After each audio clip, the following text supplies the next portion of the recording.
ফরজ গোসল করার পদ্ধতি হলো, আপনার গোসল ফরজ হলে বাথরুমে গোসলখানায় গিয়ে সর্বপ্রথম আপনার শরীরের যে জায়গায় নাপাক লাগছে বা কাপড়ের যে জায়গায় নাপাক লাগছে সেই জায়গাটা কি করা, পরিষ্কার করে নেওয়া আগে। যদি আপনার জায়গাটা চিহ্নিত থাকে যে এই জায়গাটা নাপাক লাগছে, ওই জায়গাটা ধুয়ে ফেলান। এরপরে নামাজের জন্য যেভাবে আমি অজু করছি সেভাবে অজু করা। এরপরে অজু করা, হাতের কবজি ধোয়া, এরপরে কুলি করা, নাকে পানি দেওয়া, মুখ ধোয়া, হাতের কোণে পর্যন্ত ধোয়া, মাথা মাসা করা, এরকম অজু করা। অজু করার পরে এবার আপনি গোসল করেন। সেটা শাওয়ার দিয়ে আপনি মাথার উপরে পানি ঢেলে হোক আর আপনার মগ দিয়া হোক, যেভাবে হোক আপনি গোসল করেন। গোসল করা শেষ হয়ে গেলে, গোসল করে যখন বের হয়ে যাবেন, তখন যাওয়ার আগ দিয়া ওই যে পাও ধোয়া বাকি আছে হুজুর, যাওয়ার আগ দিয়া পায়ের ওখানে পানি ঢেলে টাকনো পর্যন্ত পাও ধুয়ে ফেললেন, বাস গোসল হয়ে গেল।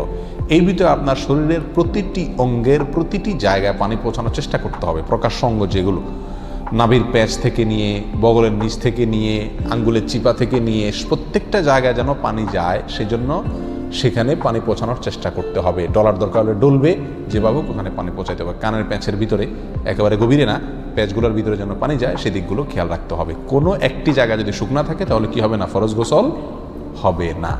অতএব পরিপূর্ণ শরীর যাতে ধোয়া হয় সেদিকটা খেয়াল রাখতে হবে।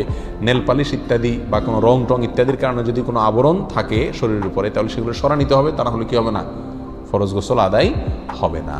কথা, প্রথমে শরীর এবং কাপড় থেকে নাপাকগুলো ধুয়ে নেব, এরপরে অজু করব পূর্ণাঙ্গভাবে, পাও ধোয়া বাদে।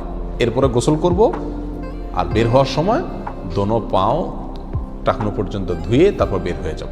এই গোসলের সাথে আমার অজু হয়ে গেল। এই গোসলের পরে আর কি করার দরকার নাই, অজু করার দরকার নাই। অনেকে গোসলের পরে অজু করেন, এটা কোনো প্রয়োজন নাই। তবে কেউ যদি গোসল করা অবস্থায় তার পেশাব চলে আসে, অনেকে আছে পানির স্পর্শ লাগলে পেশাব বেশি আসে, তো গোসল করা অবস্থায় যদি তিনি পেশাব করে দেন বা অজুভঙ্গের কোনো কারণ তার ভিতরে আসে, তার বায়ু ছাড়লেন, তাহলে তো সেক্ষেত্রে অজু যেটা শুরুতে করছিল ওইটুকু তো আর নাই। তাহলে তাকে আবার কি করতে হবে, নতুন করে গোসলের পরে অজু করতে হবে। এ হলো মোটামুটি ফরজ গোসলের পদ্ধতি।